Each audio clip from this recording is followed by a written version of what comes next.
What we've got here is a pitting of Harry and Meghan against the rest of the royal family, and the household starting to split. Harry and William dividing their households, and the briefing going on between them and against them. And I realized that I wasn't just being thrown to the wolves, I was being fed to the wolves. Yeah, it's still the same thing. However many times I hear that, there's still no difference between those two phrases. Netflix have said the first 3 episodes are the highest first-week viewing figures of any documentary on the streaming service, and now there's more. Some of you are watching it. Joining us, having watched the first or 4th episode in the series, first of the second batch, I suppose, Talk TV's royal editor, Sarah Hewson. Morning, Sarah.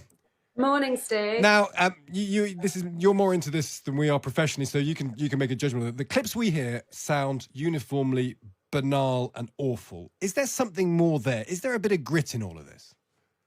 Well, look, Stig, I'm just 1 episode into this second instalment. I'm still waiting for the very specifics, the direct accusations, because at the moment what we've got are generalizations. There is an attack, a continued attack on the media, a continued attack on the royal household, on the institution. They haven't yet named names, and they haven't shown evidence of that, although Meghan's lawyer has said in the trailer that she has seen evidence of a concerted and deliberate briefing by the palace against Meghan to make other members of the family look good. Look, in the 4th episode, we move from the wedding to where it started to go wrong. And in Harry and Meghan's narrative, it went wrong because Meghan was so popular. Harry compares her to his mother, Diana, and how others in the family and the household couldn't cope with her popularity. He talks about being at Buckingham Palace one night, staying there with other members of the family, and they go down for breakfast in the morning, and Meghan is all over the front of the papers, and she says, "Oh my God, it's not my fault." And he says, "It's just like my mother all over again." And what is particularly damaging, I think, is Meghan talking about her suicidal thoughts. She says, "All this will stop if I'm not here." Harry said, "I knew she was struggling. We were both struggling. I didn't deal with it very well. I dealt with it as institutional Harry, not husband Harry." And Meghan, as we heard her on Oprah, said, "I wanted somewhere to go to get help, but I wasn't allowed to." They were concerned about how that would look for the institution. And what we've got here is a pitting of Harry and Meghan against the rest of the royal family, and the household starting to split. Harry and William dividing their households, and the briefing going on between them and against them. That's really interesting. And you go back to watching it now, Sarah, and we'll have to find out a bit more over the course of the next hour or so. That's Sarah Hewson, Talk TV's royal editor. The plucky job of watching all 3 episodes of Harry and Meghan.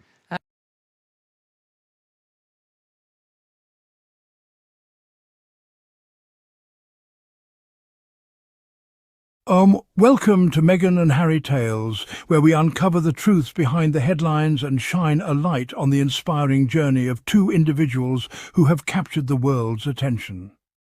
Today, we're diving deep into the ongoing smear campaign against Harry and Meghan, a story of resilience in the face of betrayal, courage amidst relentless attacks, and their unshakable commitment to living authentically. It's astonishing how the media continues to pit Harry and Meghan against the royal family, portraying them as villains. But let's ask the real question. Why?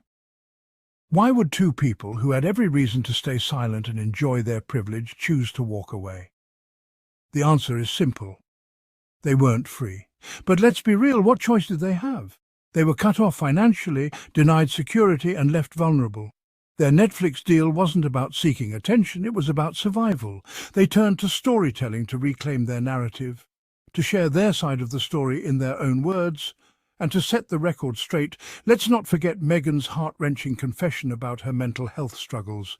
She admitted to having suicidal thoughts and was denied help because it might look bad for the institution. Imagine that. A cry for help dismissed as an inconvenience. Harry himself admitted he was forced into a conflict of identity, torn between being institutional Harry and husband Harry. This wasn't just emotional neglect, it was systemic oppression. Harry's comparison of Meghan to his late mother Diana resonates deeply. Diana was adored by the public, but that same adoration became a threat to the royal family's hierarchy. Similarly, Meghan's charisma and compassion made her a target. Meghan, like Diana, was too bright, too strong, and too different for the royal institution to handle. The jealousy and the fear of being overshadowed by an outsider led to a campaign of smear tactics. She was painted as a villain, not because she did anything wrong, but because she dared to be popular and unapologetically herself. It's history repeating itself, another strong, independent woman silenced by an outdated system. Yet, despite everything, Meghan's grace remains unbroken. Together, she and Harry have shown what real strength looks like. They've chosen love over duty, family over optics, and speaking of their family, let's address the accusations of exploiting their position. Their Netflix deal isn't a betrayal, it's a lifeline. With no royal funding and no safety net, what else were they supposed to do? Sharing their story isn't just their right, it's their way of reclaiming the narrative. Critics love to say they're seeking attention, but let's look at the facts. Harry and Meghan's advocacy for mental health, their support for women's empowerment, and their dedication to underserved communities are actions that speak louder than words. They're using their platform for good, even as the media continues to twist their every move. And let's not forget what this all boils down to: love. Harry and Meghan's journey is a testament to the power of love and unity. They've shown that it's possible to break free from toxic systems while staying true to who you are.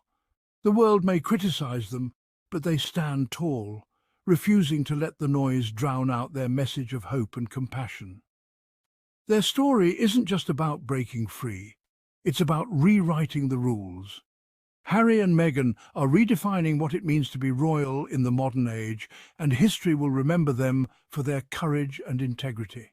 At the heart of it all is love. Love for each other, love for their children, and love for the causes they care about. The attacks on them aren't about what they've done wrong, it's about what they represent. They've challenged an institution that thrives on silence, conformity, and control. They've shown the world that it's possible to break free from toxic systems and still hold your head high. Harry and Meghan's journey is far from over, and neither are the attacks against them. But here's the thing: the more they're criticized, the more they prove their strength. They are rewriting the rules, refusing to be silenced, and inspiring millions in the process. Here on Meghan and Harry Tales, we celebrate their strength, their love, and their relentless pursuit of truth. Thank you for joining us today. Be sure to subscribe for more stories of resilience and inspiration.